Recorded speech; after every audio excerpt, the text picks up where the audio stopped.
There we go. Okay, so here's to crossing fingers, holding thumbs that there are not sound interruptions or too many issues this evening. What I wanted to kick off with sharing with you is that when we say updated version, what I have done is I've basically taken the previous presentations that we've done with regards to child protection and athlete safeguarding, and I have gone through the new SSA safeguarding documents. And I have put this presentation together to make it easier for everybody to know what is in that policy and how it affects us. So that's when we say updated version, that's what we mean. Swim South Africa has finally come out with a very comprehensive safeguarding document, safeguarding policy. And, you know, in our business, I think it's important that we know exactly what is in that policy. In fact, it's very comprehensive. So to spare you reading through all 90 pages of that delightful document, hopefully I can highlight particular points of interest for you, or at least point you in the direction to specific areas on the document if you come across areas of concern. Okay.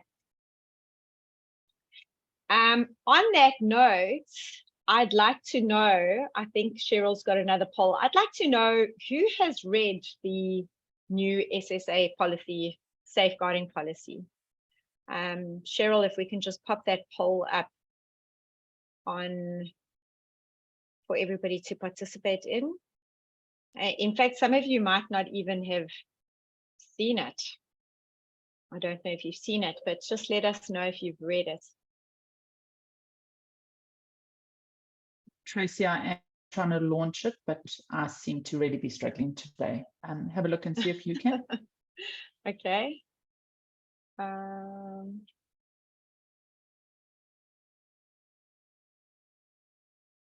I can't.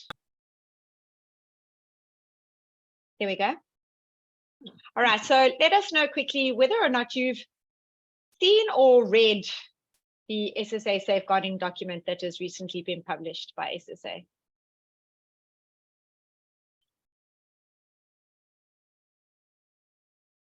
Okay. All right, yes. So it's pretty much like I expected. The majority of people are not have not gone through the documents. All right. Like I said, it's a very comprehensive document, and yeah, it's going to be a good go-to tool for us in the event that you have to deal with something around this area. So thanks for letting us know there. Thanks for sharing. All right, so what do we want to get done in this session? I want you to leave this session understanding your role as the coach and instructor and versus who is the child. We are going to go through the different types of abuse. We're going to go through basic knowledge on identifying indicators of abuse. Hopefully I can arm you with a couple of things you need to know about whether, you know, if you ever have to deal with evidence of abuse, and then understanding the various pieces of legislation that affect you. Finally, we're going to just briefly touch on who's going to support you if you have to deal with anything in this regard. So just a little bit of background. We've got our Bill of Rights, which is the cornerstone of our democracy. And that pretty much gives every person the right to dignity, respect, and protection. And then within that, you've got rights of the child, which is protection from maltreatment, neglect, abuse, and degradation. And then spilling off that is the National Sport and Recreation Act. And it's through that act that Swim South Africa is recognized as the National Federation of Aquatics.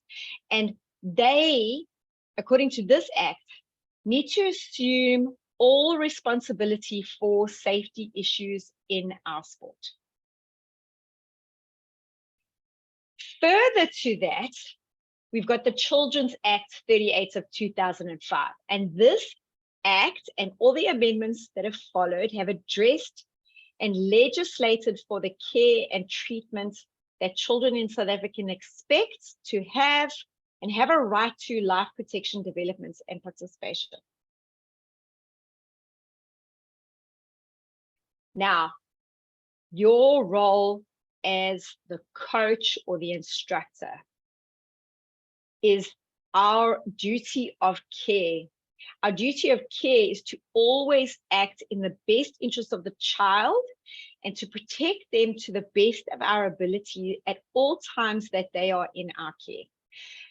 A person who has no parental responsibility, that would be us during the time that they are entrusted to us for their lessons or whatever we are engaging with them in, and rights in respect of the child, but who voluntarily cares for the child either indefinitely or temporarily, must safeguard the child's health, well-being, and development, and protect the child from maltreatment, abuse, neglect, discrimination, exploitation, and any other physical, emotional, or mental harm that may come to that individual. And who are the vulnerable people? Anybody can be subjected to harassment and abuse, but these are the people that are the vulnerable individuals. Children, young adults, and when I say young adults, I mean people that are probably between the ages of 18 and 25, right? Or maybe even 23. If you think about, when the prefrontal cortex of the brain is fully developed, I'd say that from then on, from the ages of between 23 and 25, they are no longer considered young adults. Okay, children are anyone under the age of 18. People with disabilities, competitive athletes, women, and the elderly. Now, what is safeguarding? And what is the difference between safeguarding and child protection? Now, Swim South Africa at the moment is leaning more towards the use of the term safeguarding more than child protection. But just for reference, safeguarding is providing a safe environment where children can participate in an activity to improve and develop their skills. Whereas child protection can be best described as the caring and protecting of all minors' physical and physiological well-being. So in there, you can see the difference, and you can see why Swim South Africa is leaning more towards this safeguarding terminology. And the scope of the new SSA safeguarding policy document pretty much applies to the entire athlete entourage. We're talking coaches, trainers, chaperones, judges, agents, medical personnel, and any individuals acting on behalf of SSA. In fact, the document has even got prescriptions in there for parents. So it's like I keep saying, it's a hell of a comprehensive document. And I have summarized it pretty much to what is relevant to us in our position currently and what you need to be aware of. Okay, so first off, who is the child? Now, the child here in South Africa is minors or anyone under the age of 18. And when we're talking safeguarding and child protection, sometimes individuals who are intellectually or physically impaired are also classified under the same laws as those that govern children, right? So our disabled athletes, our disabled adults, they all fall into this category as well. Now, the reason I zhuzhed up this presentation is because obviously these are not nice things to talk about. But the definitions of the various types of abuse, we have to be clear on what we are dealing with here. Now, I'm going to jump to the SSA document quickly so that I can show you how the definitions are also clearly plotted out here in the document. But basically, I don't know if you guys can all see this. There we go. Okay, so your definitions of abuse are also plotted out here in the documents. I think it's towards page 40. Let me go to page 40. You see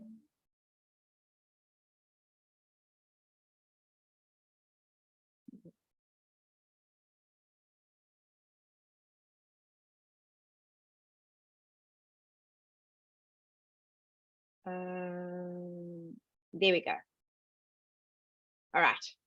So all of your definitions are here in the document from page 48 onwards. You can go for, if you want more comprehensive details on the various definitions of different types of abuse, it's all here, okay? From page 48 to about 55, I think. All right, and it's a good idea to go through the document there and just be clear on what you are dealing with. And, you know, obviously, if you want to take things a little bit further than what I'm going to take them now, you can go and delve a little deeper over there. So for the sake of summarizing, the definition for neglect is when adults fail to meet the needs, the basic needs of a child's physical or psychological needs, and they're likely to impair their health or development. Neglect is when we are failing to provide adequate food and shelter or clothing for kids. Neglect is constantly leaving children alone to fend for themselves.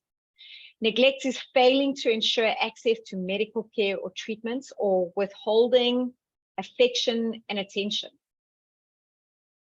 Now, just for the sake of clarity, I want you to just in your own mind think of an example of neglect, either that you've been witness to or an example of neglect that you can use to help you sort of get a fix on this definition.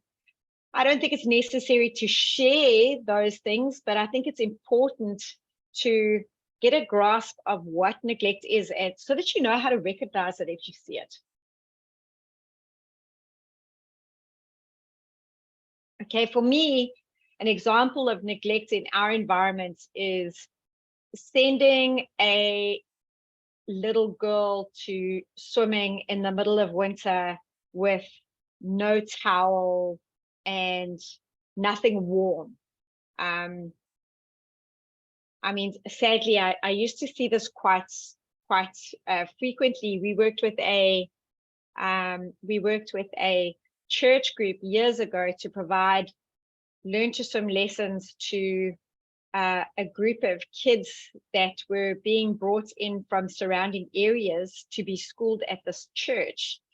And we provided swimming lessons once a week to these kids, and very, very, very often these kids were sent for their lessons with, you know, nothing warm to put on afterwards or anything like that. Neglect could also be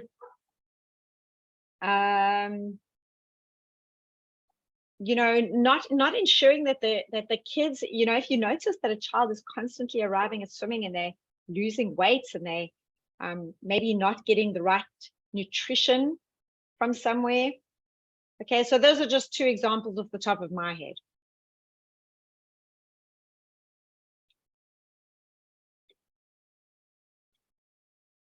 Okay. So moving on, physical abuse. So physical abuse occurs when someone hurts or injures a child by hitting, shaking, throwing, poisoning, burning, biting, drowning, or otherwise causing deliberate physical harm to them. Included under physical abuse would be giving children drugs or alcohol. Now, in our environment, I think where we need to be very careful is if we are dishing out programs that are too strenuous on an individual. They are, in fact, they are outside of their capacity or ability. Be very careful when you're prescribing supplements and anything for the kids to improve performance. Be very careful of that, because unless you are fully educated in exactly what you are dishing out to these kids, you could potentially wind up in a little bit of a pickle if it turns out that you've advocated, ignorantly or not, a certain type of supplement that has banned substances in it or anything like that.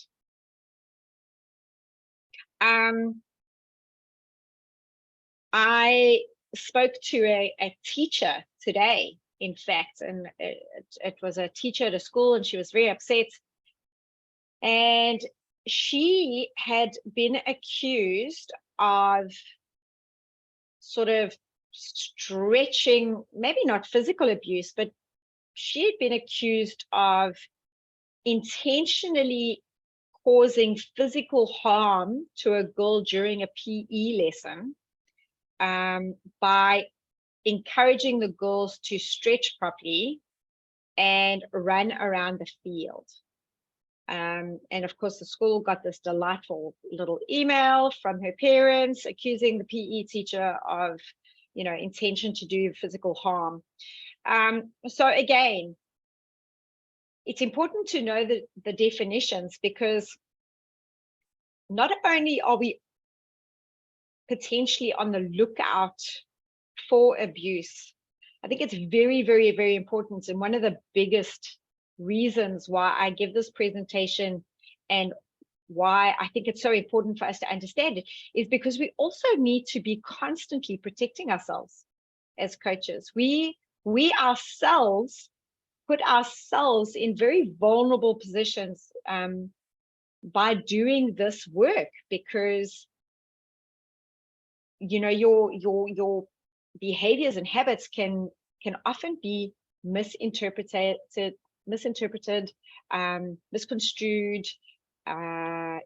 So it's very important to understand where you might be potentially putting yourself in a difficult position. Okay, so that's physical abuse. Sexual abuse is when adults or other children use children to meet their own sexual needs. This is the one that hits the newspapers and makes the headlines. We all know about the Bob Hewitt case.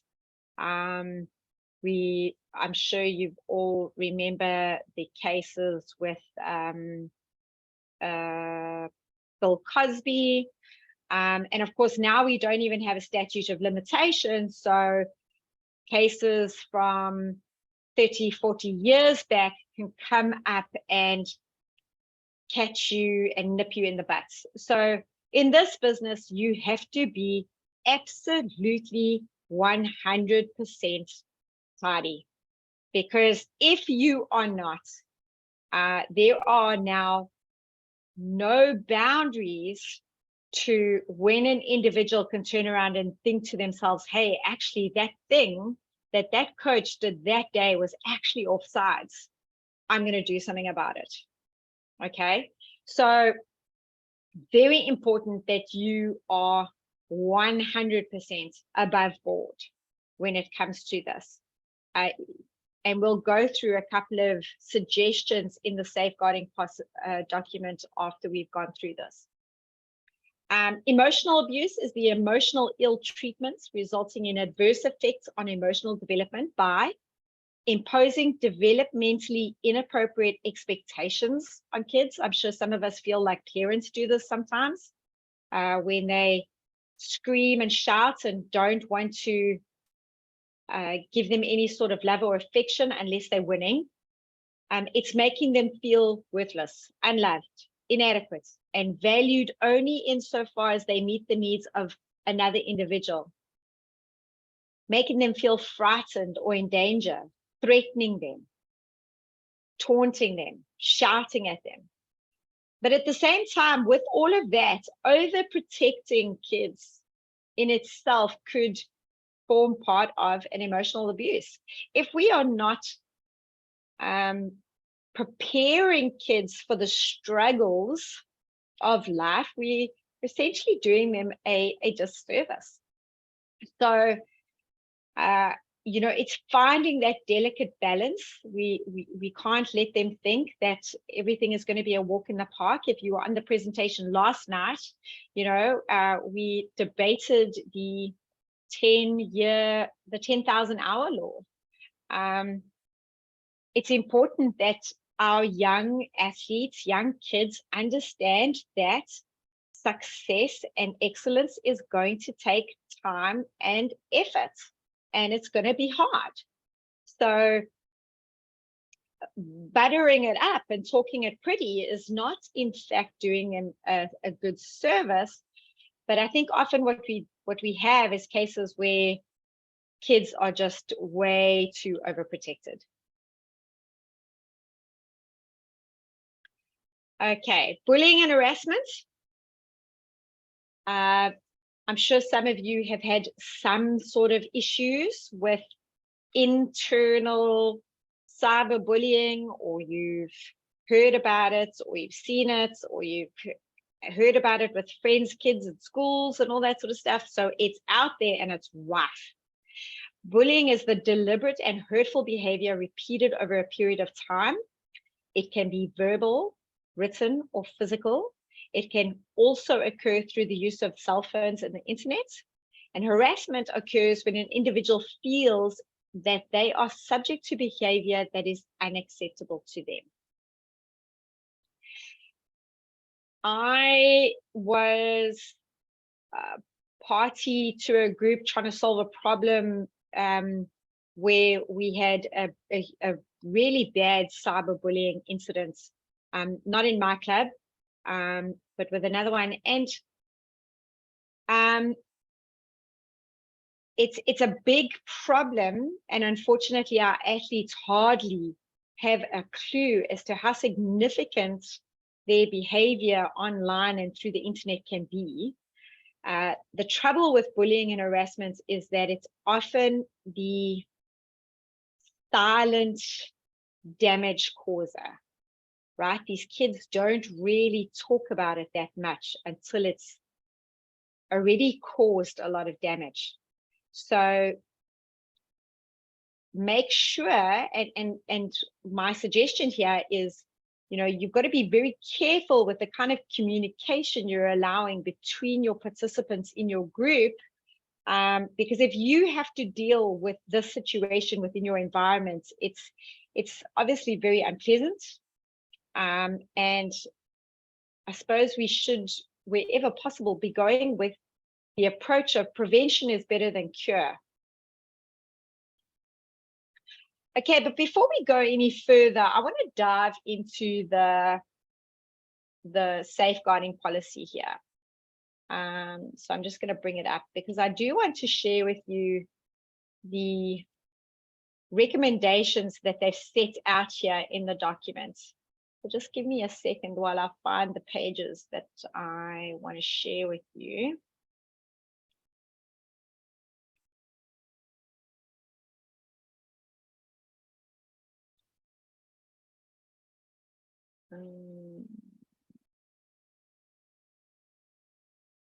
Okay, so now again, once again, I'm not going to take you through the entire document. I think it's important that you know where to source information if you need it. But yeah, it's very important for us to pay attention to these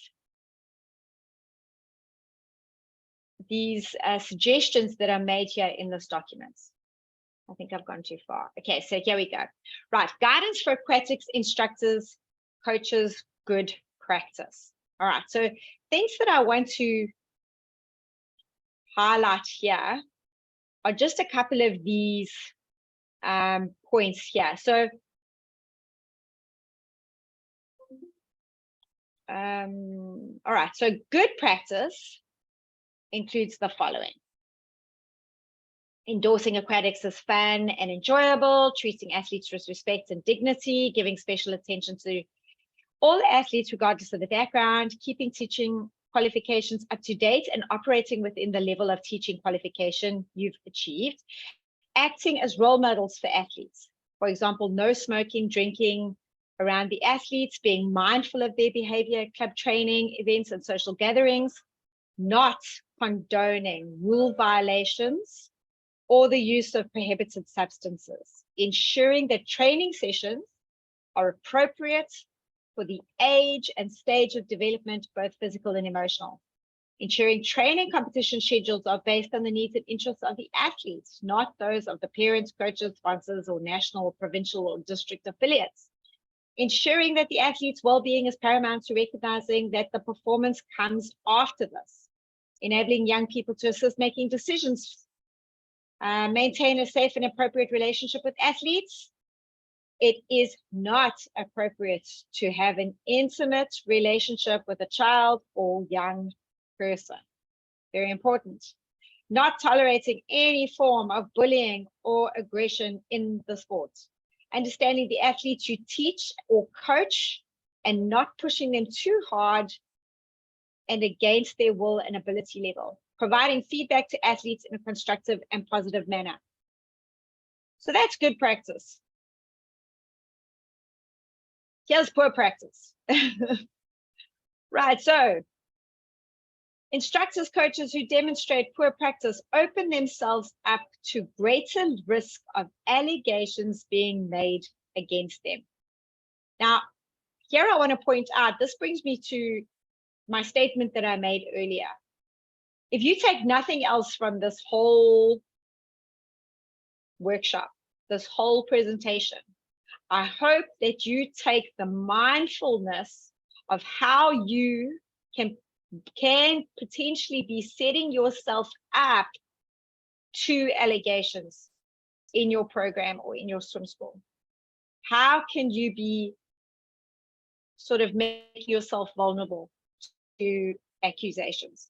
Okay, so the following are examples of poor practice and should be avoided by all instructors, coaches, and all of your staff and volunteers. Never be alone with a child or vulnerable athlete.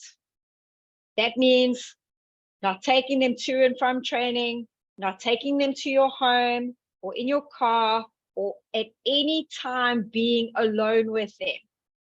If you go on a trip, do not share a room with them. Never allow any form of inappropriate behavior or language.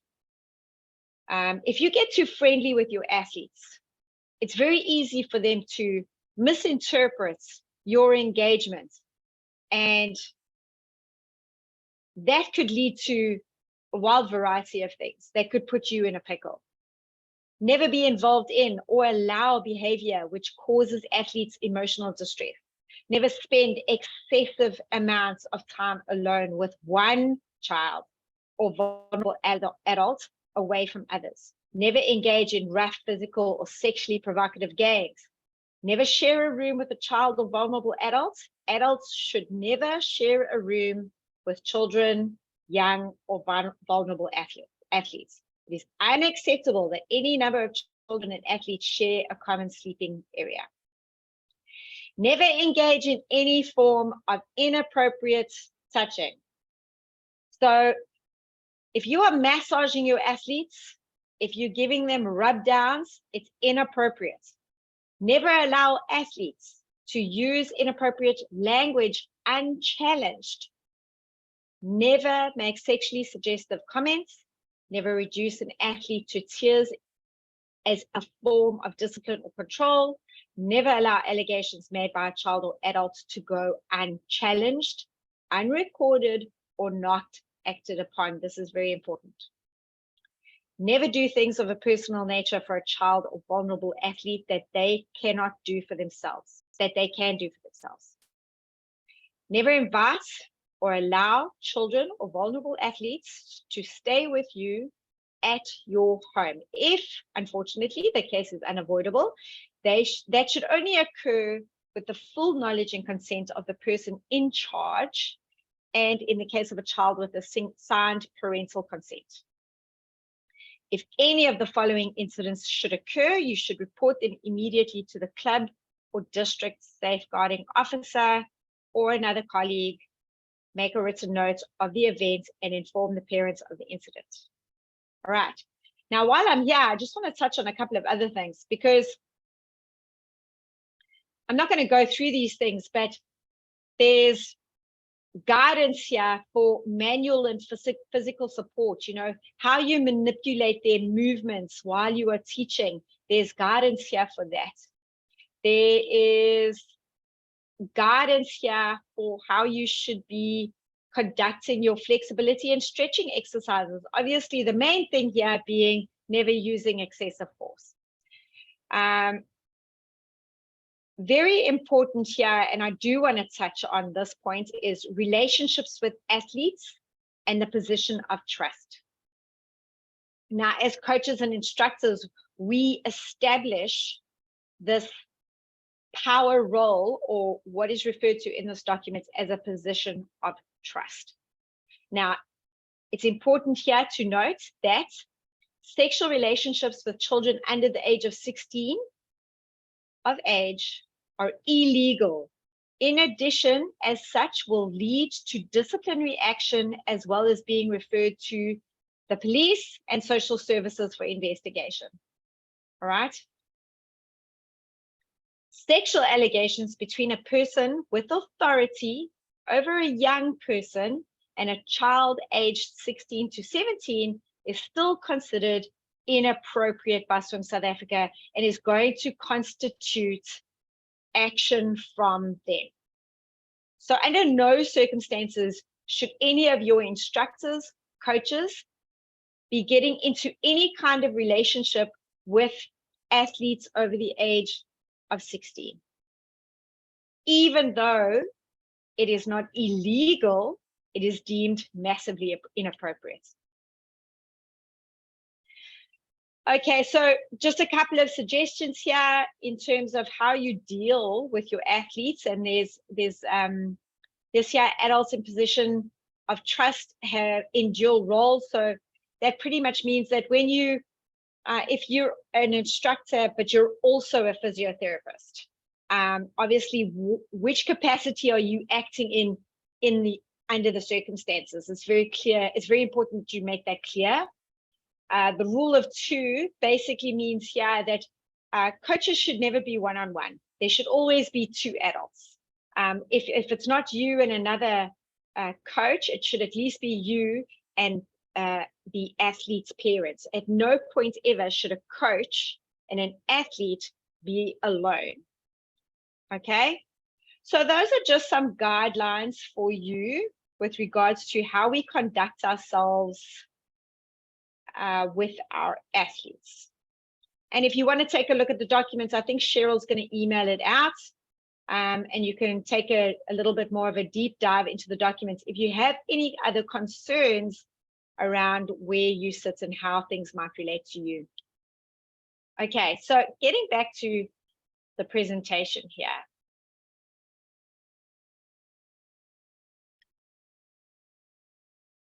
All right.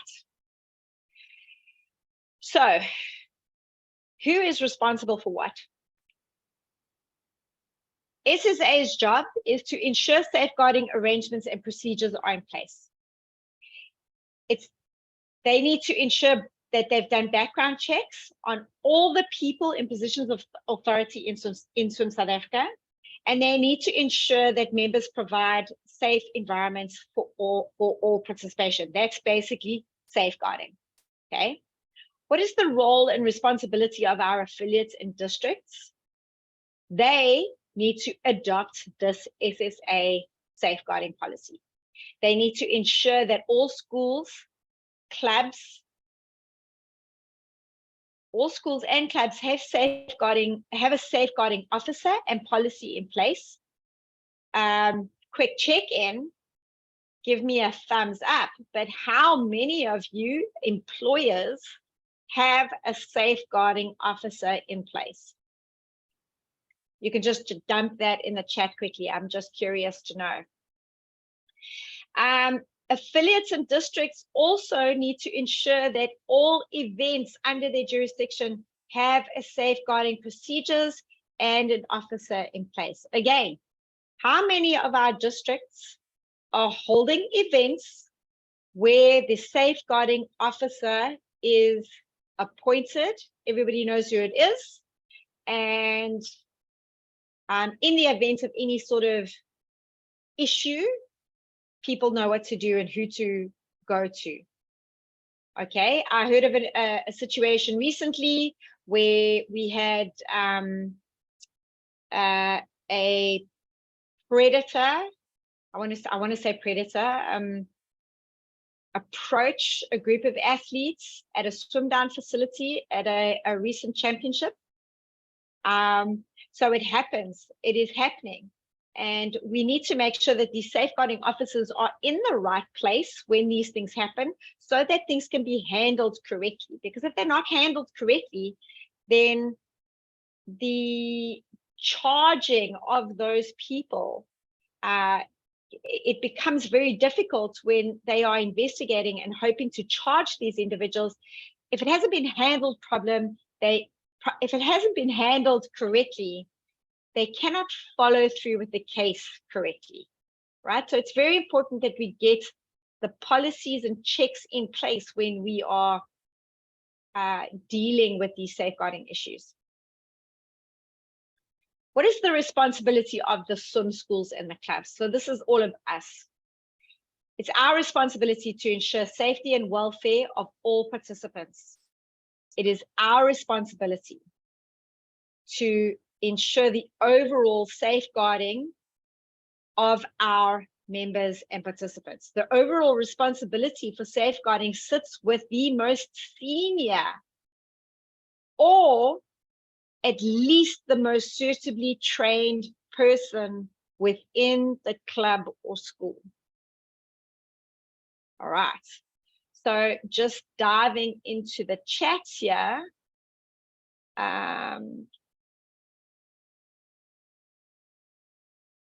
Most people don't have a safeguarding officer in place yet. I mean, some of you do, but some of you, yeah, I'd say it's sort of 70-30. Sorry, Adrian, I see here you asked me to zoom in a bit more on that safeguarding document. I'll definitely do that next time I take, next time I move over to that document. Apologies. Okay, so if you don't have a swim school safeguarding officer yet, according to the new safeguarding policy, you need to get one. So what is the role and responsibility of the swim school or club safeguarding officer? That person has to promote the safety and welfare of children and adults, promote the importance of safeguarding, ensure that children are listened to and are involved in decision making, ensuring that everybody understands their roles and responsibilities in respect of safeguarding, responding to safeguarding and poor practice concerns, liaising with Swimming South Africa and local statutory authorities, working with other organizations as required, acting as a designated person for criminal record checks. The club safeguarding officer must have completed the SSA approved safeguarding awareness training, which, as I believe, is something that is going to be launched to all of us pretty soon. If anybody else has any information on that and they want to share it, you can drop it in the chat. The club safeguarding officer has undertaken a criminal record check, child protection register check, and sexual offences registered check as required by law. There's more. All staff and volunteers who are working with children or adults receive appropriate training, updated every 3 years, and have access to advice on child protection, safeguarding, and promoting the welfare of children through the swim school, club, and safeguarding officer. All children and their parents are aware of behavior that is not acceptable and how they can help keep themselves safe. Safeguarding officers must support whistleblowers and take steps to ensure members, their parents, and others feel able and comfortable to raise concerns without fear of negative repercussions. Confidentiality needs to be maintained in relation to concerns and referrals. In addition to information cannot be shared or must be shared only on a genuine need to know basis.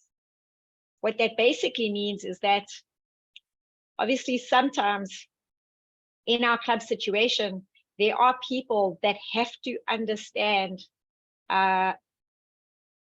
what might be taking place.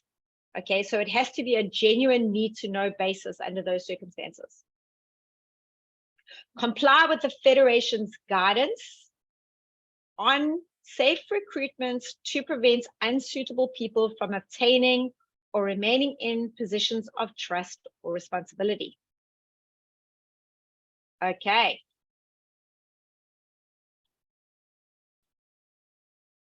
And to finish off, they comply with all the applicable supplementary policy and guidance and accept responsibility for identifying and responding to any deficiencies or weaknesses in its arrangements for safeguarding and promoting welfare of children and adults.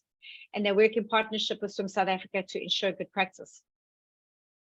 That is what our safeguarding officers are going to be expected to do.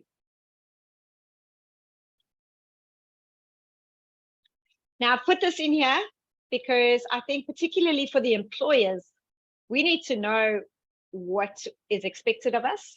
And as employees, you need to know what you are going to have together in order to be able to have access to or get jobs in our sport.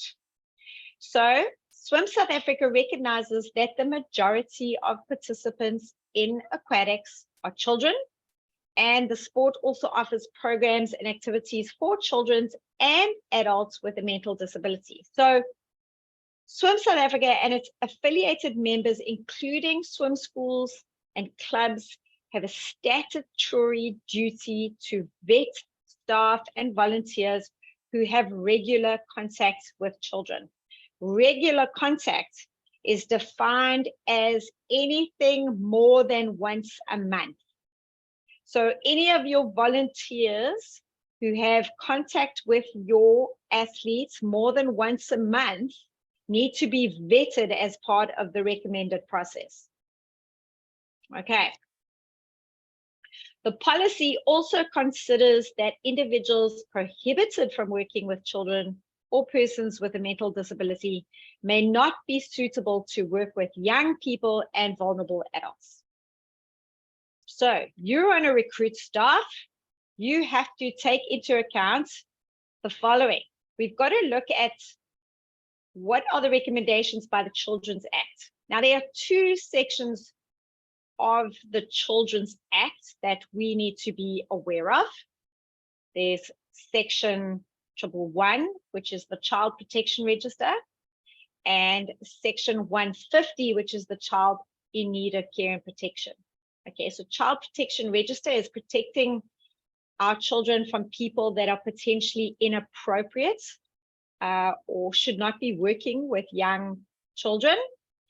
And 150 is obviously if it has come to our attention that a child needs protection, then we need to pay attention to that section.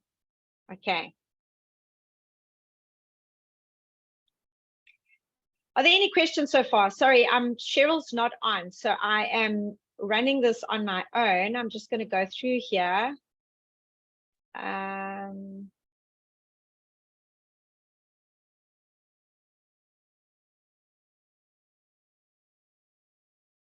Okay, so contact more than once a month. What about general staff, cleaners, and maintenance staff? Contact more than once a month. Those people need to be vetted. When I say, contact more than once a month, when you talk about your club committee, for example, or people that officiate at galas, if they only officiate at one gala a month, those volunteers maybe don't need to be vetted. But definitely your staff who potentially might be engaging with your athletes daily, those people have access, so they have to be vetted. Any other questions?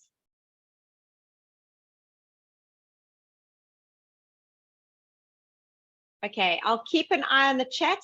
Sorry guys, I didn't realize Cheryl wasn't on. Okay, so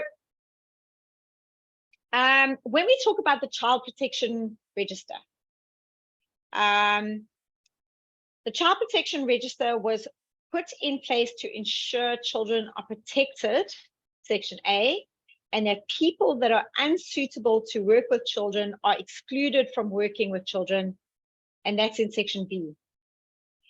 And basically, the sources of all of this information come from children who have reported abuse. And when you report abuse, the child completes what's called Form 22 in relation to the Children's Act. Now, if you get to a point where this becomes the case, where you are actually following through and reporting, this is probably not something that we will be doing. It'll be handled by the police service or the social worker. It's not something that we'll probably be doing, but the Child Protection Register or the Sexual Offences Register is part of this vetting process that they are telling us that we're going to need to be doing.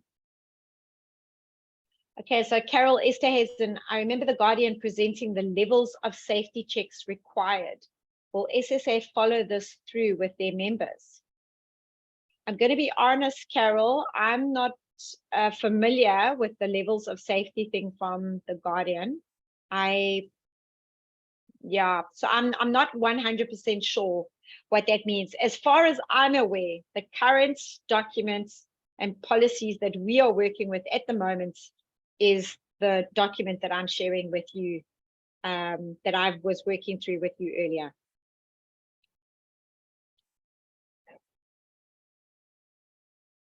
Okay, another piece of legislation that is important for us to be aware of is the Criminal Law, Sexual Offences and Related Matters Amendment Act. So this imposes responsibilities on employers and employees, right? It defines an employer broadly to include any individual or organization that employs staff who may work with or have access to children or people with mental disabilities, or in places where such individuals are present or congregate, as well as those who own, manage, or operate businesses related to their care or supervision. That's how the law defines employers, okay? Now, as an employer, it is your duty to do the following. You have to get all potential employees to complete Form 30 to be assessed. Employer completes Form 29 to have a potential employee assessed. These forms will be submitted to the National Department of Social Development, and once the employee is deemed suitable to work with children, the employee can proceed with the employment. Guys, failure to check your employees against the register and not employ someone on the register, if you land up employing somebody that is on the register and you haven't followed through with the check, it is a criminal offense and punishable with a fine or imprisonment for up to 7 years. Now, Form 30, Form 29, what I am going to tell you is that our access to the sexual offences register, we don't have that access, right? What you will supposedly get is a certificate of clearance from that register, although that system is not ready yet. So it's not time to panic about it at this point, but it is going to become a formality. So within the next 12 months, this is going to be our responsibility. This is not something that I think you're going to have to be doing now for this season, because that system is not ready yet, but it is, you are going to have to start getting these systems and processes in place if you are going to be employing people in your business. Okay, any questions?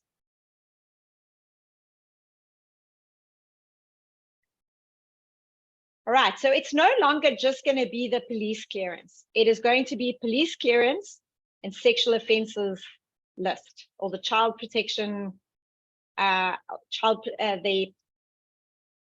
protection register. Okay, those are the lists that everybody that you employ are going to have to be clear of. As an employee, it is your responsibility to declare if there have ever been any concerns about your conduct historically.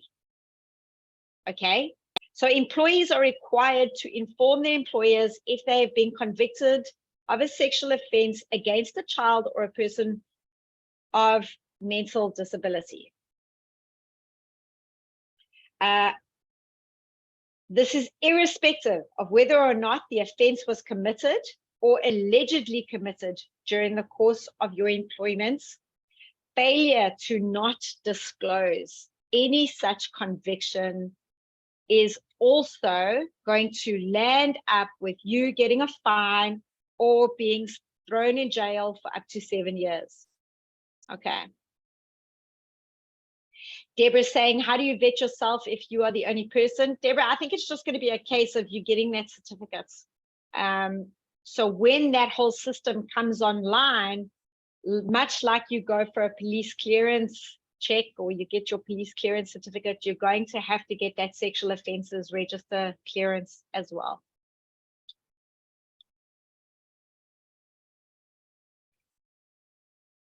Okay, so, but this all comes down to this duty of care. It's our responsibility as employers, employees, professional teachers, swim school owners, business operators. It is our responsibility to keep all of the pupils that we have in our environments as safe as we reasonably can. And we have to take the necessary steps to keep people safe from any potential harm that they may become vulnerable to. Right, further to that, I mean, obviously, and I think everybody goes the extra mile to make sure that their venues and equipment and all of that sort of stuff is safe. We have to ensure the development of athletes is pursued through appropriate physical and psychological preparation, and that progressive skill development is always deployed. Okay, if you were on the long-term athlete development course last night, you'll understand a little bit more how the importance of having a progressive skill development program and one that allows for athletes to develop at their own pace.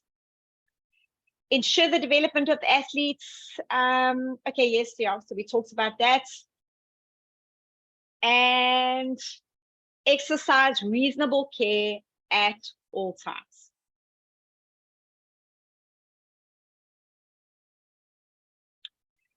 Just to touch on these safeguarding officers. Now, these safeguarding officers are going to become a very big part of our operation.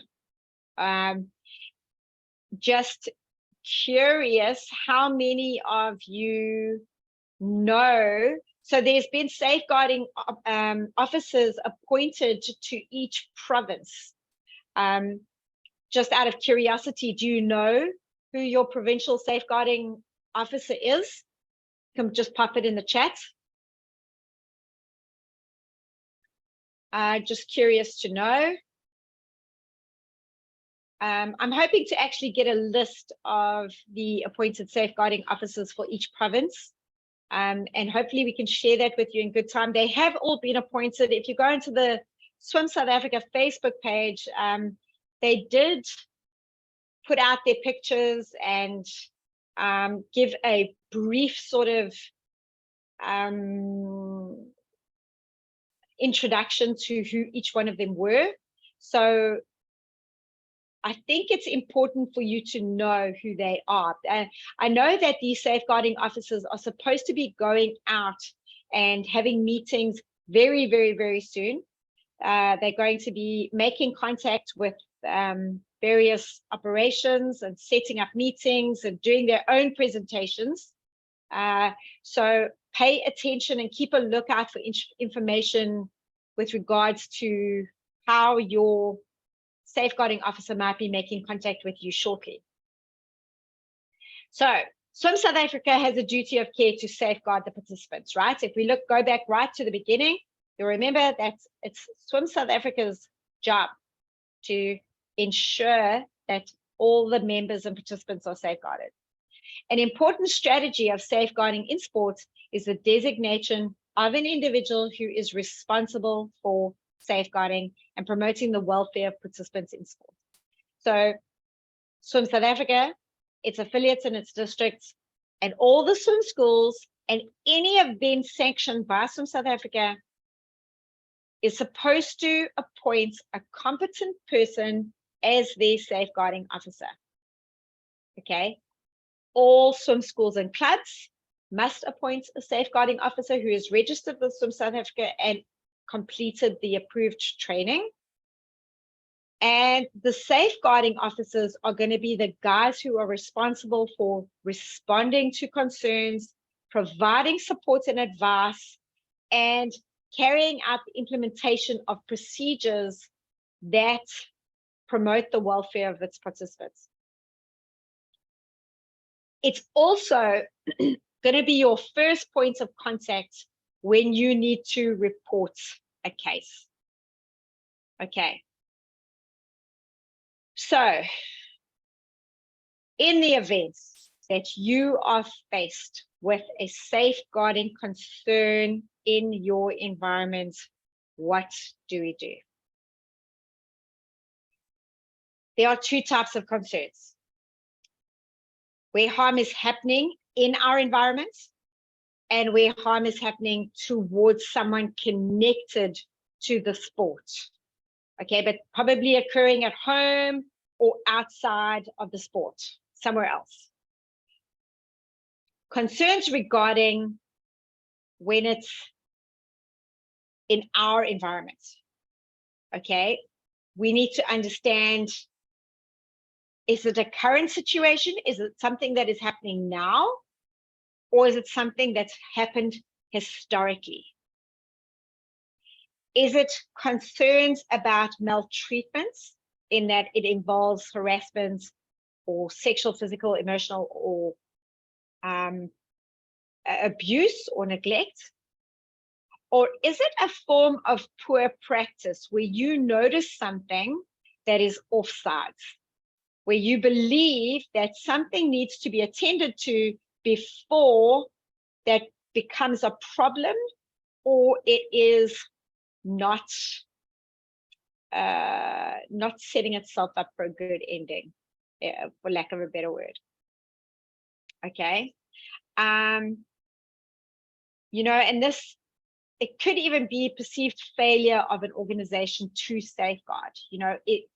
Are your events maybe happening without a safeguarding officer? Is there absolutely no controls at the gates so that any sort of sexual predator can march into the swimming pool area and make contact with our athletes? Okay, so what do we do if we've got these concerns? Right. So, recognizing and responding. How do we know if a child is being abused? Number one, they tell us. They tell you. Number two, somebody saw it happening. And number three, there is medical evidence that proves that some sort of abuse has happened. When you're dealing with this issue, very important to remember that child abuse can happen to children of all ages, regardless of their gender, race, culture, or background. It happens in every single environment. Very important there is that I think, if you listen to the talk that we ran, I think it was about 2 or 3 years ago with Glenn Josselvich, and he spoke about his unfortunate abuse by his gymnastics coach for years. And he, in fact, was a victim of abuse for years, him along with a couple of other gymnasts who were from his club. And I think 4 of those other gymnasts had, at that point, had already committed suicide by the time he was sharing that talk. Now, he had decided to go public with his experience. He's used it as a point to give, he's used it as a purpose. And in fact, Glenn Josselvich is very involved in athlete safeguarding. But one of his biggest points was that it's never the guy you think it would be. It's never the family you think it would be coming from. These people have access to our athletes, and these unfortunate acts and behaviors could be happening anywhere. So just understand that when you are faced with a disclosure in your environment, be mindful of any kind of cognitive bias that may be presenting when you come across any kind of disclosure. Children under the age of 5 are generally at a higher risk of abuse. Abusers are usually known to the child. Stranger abuse is very, very, very rare. Okay. And males and females abuse equally. One comment that has been made about the SSA safeguarding document is that it makes a lot of reference to abusers and vulnerable people, and it sort of excludes the fact it excludes men as potential victims of abuse. Okay, so just something to note. Maybe you'll pick it up in the document, maybe you won't. But male and females abuse equally. What do you do when you suspect abuse? So Section 110 of the Children's Act makes it compulsory for you to report suspected cases of physical abuse causing injury, sexual abuse, or neglect.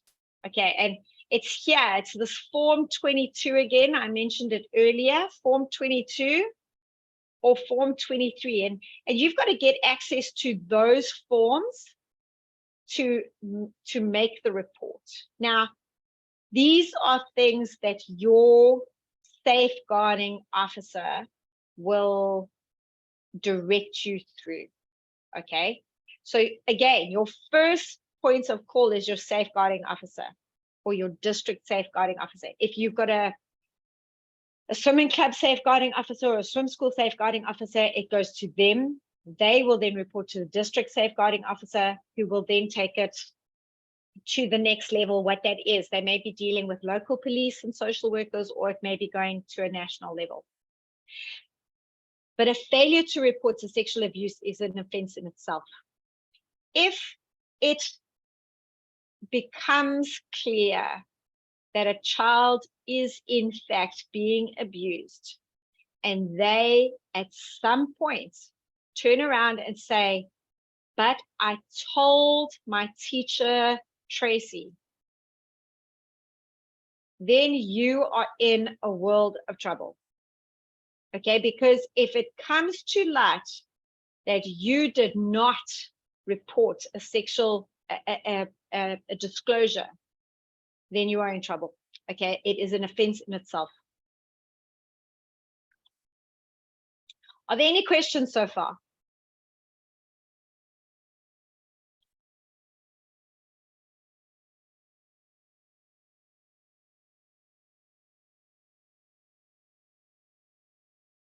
Okay. All right, so when disclosing, when responding to a disclosure, just a couple of things. You know, when we find these things out, it's likely that we might spin out a little bit and get a little bit concerned, all right? It's very important that you stay calm to ensure that the person disclosing to you feels safe and secure in their decision to tell you, okay? Listen very carefully to what is being said and allow the person disclosing to talk at their own pace and let them talk. Don't interrupt, just allow them to get it out of their system and allow it to just come out, okay? Reflect the conversation back to the person disclosing to you in their own words, just to make sure that you have heard everything they have told you correctly. Explain to them that it's likely that you are going to have to, because once they've told you now, if you don't report it, remember it's an offense in itself. So you need to explain to them that it is likely that the information that they've shared with you, you are going to have to share on the absolute need to know basis that we disclosed earlier, right?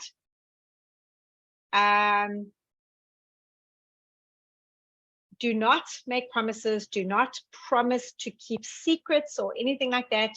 It is important that they understand that you are going to have to share that information. Try not to ask any further questions. Try not to probe the situation too much. Try not to pull on the thread too much. Maybe just ask once, is there anything else you'd like to tell me? Because you want them to disclose this at their own pace, right? But you also don't want too many of the details to get confused or anything like that. Reassure the person disclosing to you that they've done the right thing. You need to show them and tell them that everything that they have told you is being taken seriously, and that you are fully respectful and recognize everything that they have disclosed to you, right? And then finally, record everything in writing. Record everything in writing. Is only written recording allowed, not digital? Arlindo, I am not 100% sure. I would say, in fact, I'd be out of context if I actually responded. I'm not 100% sure. Digital as in communicated via email, or voice noted or anything like that? Or does anybody have an answer to that question? Does anybody know whether the recording of that kind of information has to be in writing or if it's allowed to be digital? What does one do when you know that a person is in a position of managing youngsters and that person is not a safe person? Are we expected to report what we know? You are. You are. And of course, again, that reporting or those concerns, remember, Tertia, there's poor practice as well. If I take it back here, let me go back here.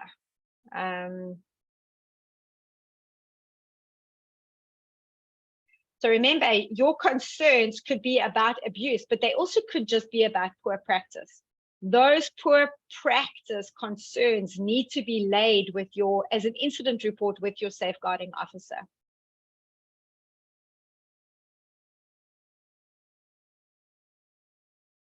Okay, just checking if there are any video or voice. I would definitely say, Arlindo,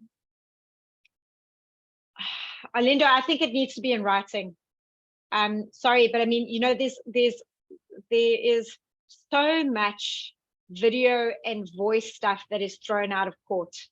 I think writing is your safest bet. Okay. Roy, what would be the rights of the coaches or instructors in such cases? You see, that's the thing, Roy. That's exactly why I am so passionate about this particular presentation. We have to be careful. Like I said earlier, we have to be absolutely squeaky clean because we are operating in an incredibly vulnerable position, you know, and what are our rights? I think your best point of defense is following good practice, is having your accreditations up to date, is, you know, having your police clearances done year after year after year after year. You know, if you've followed through with good governance and practice, proper practice your entire career, that is your best line of defense. So that's what I can say to you from there. Maybe with the consent of the child, a voice or video recording will be okay. What if a child is too young to write a statement? Remember, you are not allowed to communicate with the child without the parent's consent. Okay, so for example, if the concern is around abuse by the parents, you cannot get a video or a voice note from the child without consent of the parents. And obviously that's going to be quite threatening to the child. So what I would do then is you bring in a social worker to communicate and have a consultation with the child so that the social worker with the safeguarding officer, you know, you followed the process, you've gone with the safeguarding officer who has in themselves considered what they need to do, and they've contacted the relevant person that they need to contact. And I'd probably say that if the child is too young, it's a social worker will be appointed to evaluate. Will this not affect the person or instructor that has reported them?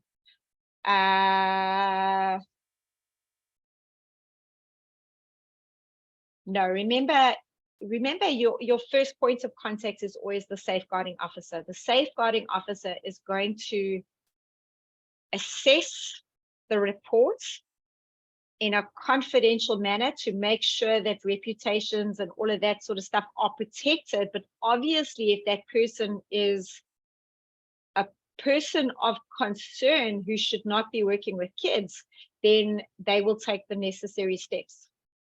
Okay, but it is important that these disclosures or these concerns are raised. Poor practice is happening. Something is happening all over the place, and the only way that we're actually going to clean it up. And often half the time it's actually coaches who don't know otherwise. Coaches are setting themselves up and they don't even realize it. I mean, for example, I'm going to jump back to this safeguarding policy, because I do want to share something with you on that note with regards to something. All right.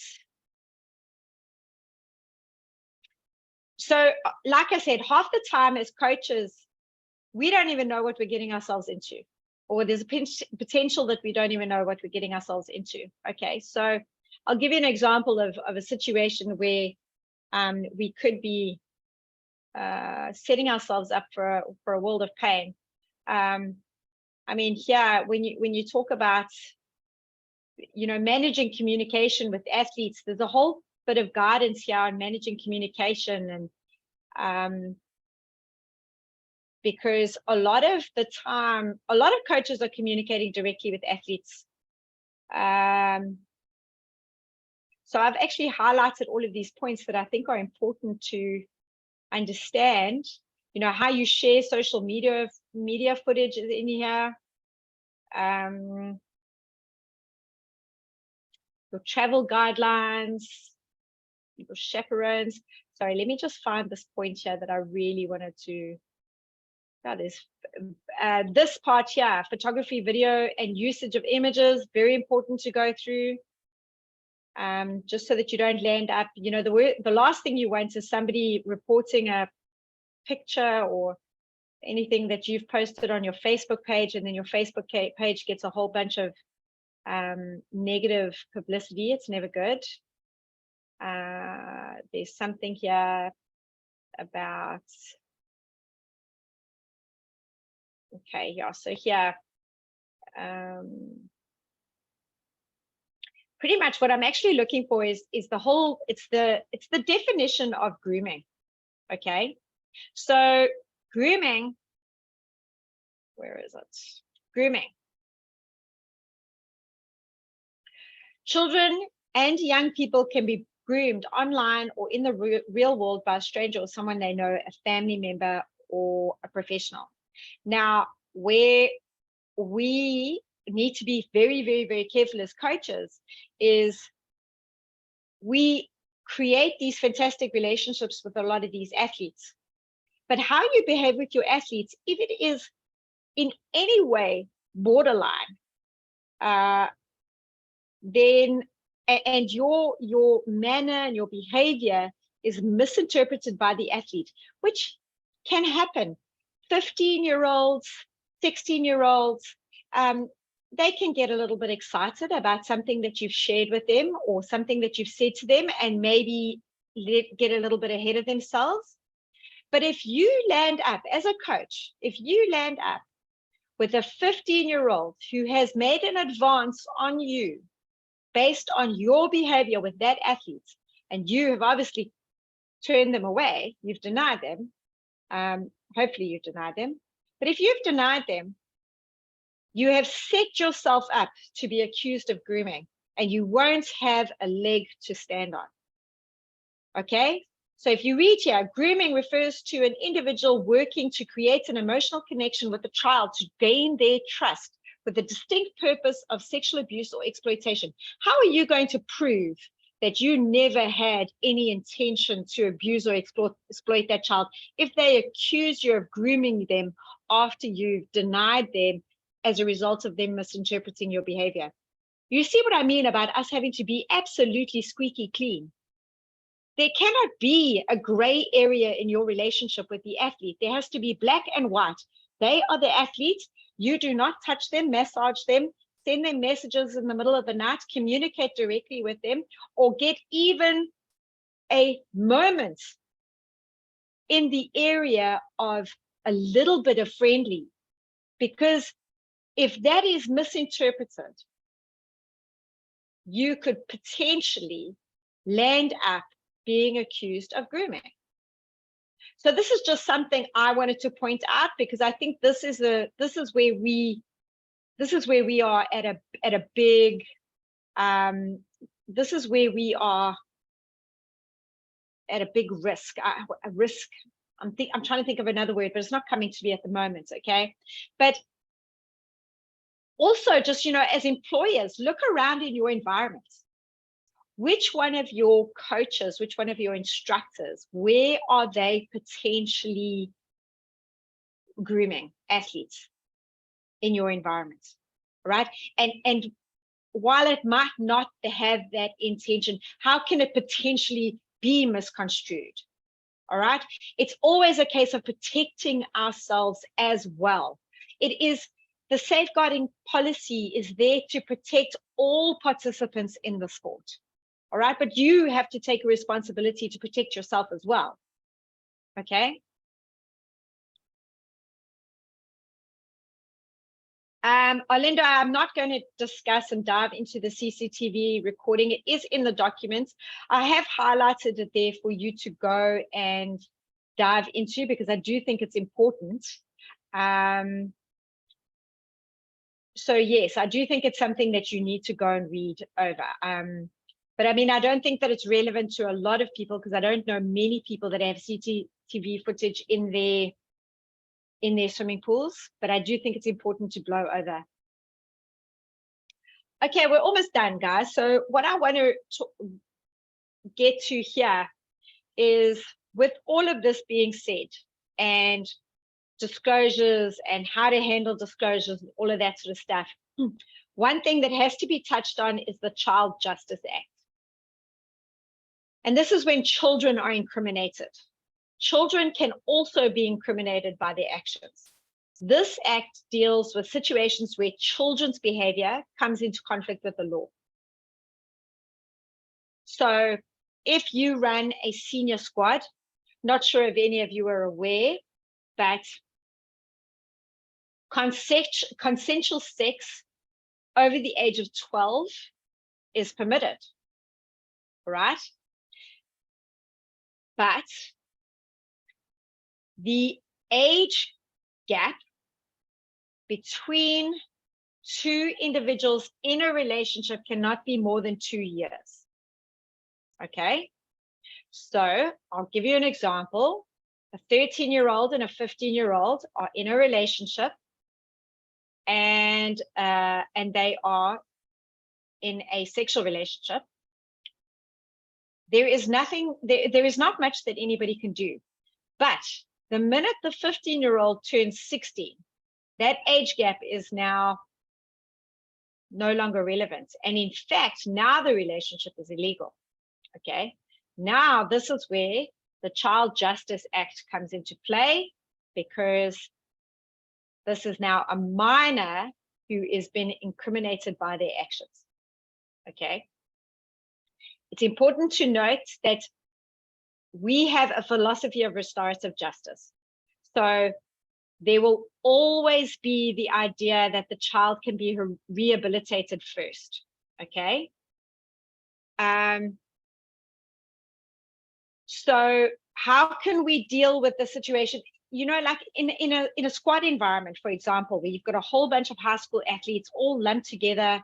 These are things that you have to govern in your environment. Manage the relationships in your environment as best as you can, so that you don't land up with a situation where a child is incriminated in your environment. Any questions? Quickly.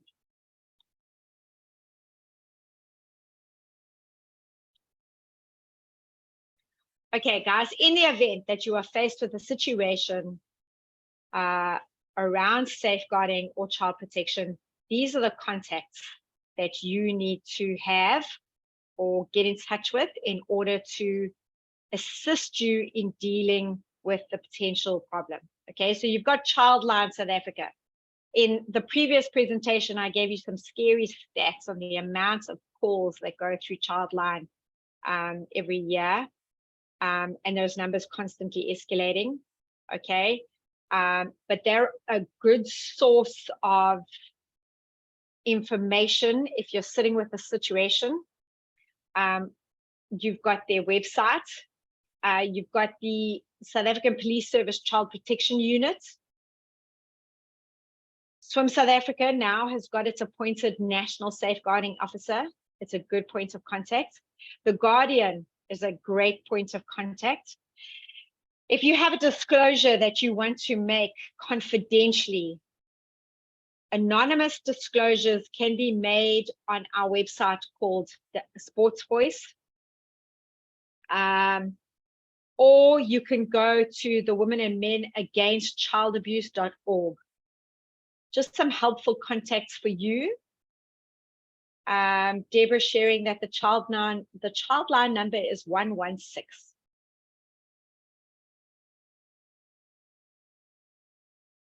All right, but like I said, this workshop is critically important for 2 reasons. First, due to the access and the nature of our engagement with the athletes, we could be the first point of contact should they be a victim of abuse. We could be the people that they come and trustfully disclose to because of our connection to them. Okay. But secondly, I would like you to see that although this course is a mandatory one, and I'm sure that you could all be thinking about a dozen other things that you could be doing with your time right now, it's very important for you to understand your defense as a sports coach. Ignorance is no form of defense. This course is now a mandatory one, so you can never go along and say, oh, I didn't know. It's so important to remind you to constantly be aware and be mindful of what you need to be thinking about when you are working with all of these kids.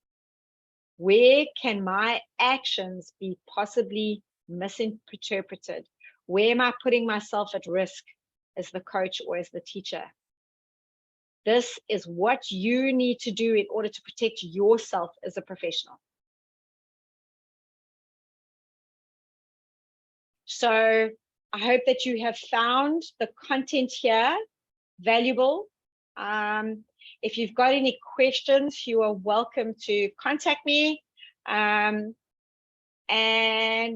Cheryl has been sent that safeguarding policy documents. I'm sure she'll distribute it to everybody tomorrow. Just thanks again, guys, for your time tonight, and I will see you in the next one. Have a great evening and see you soon.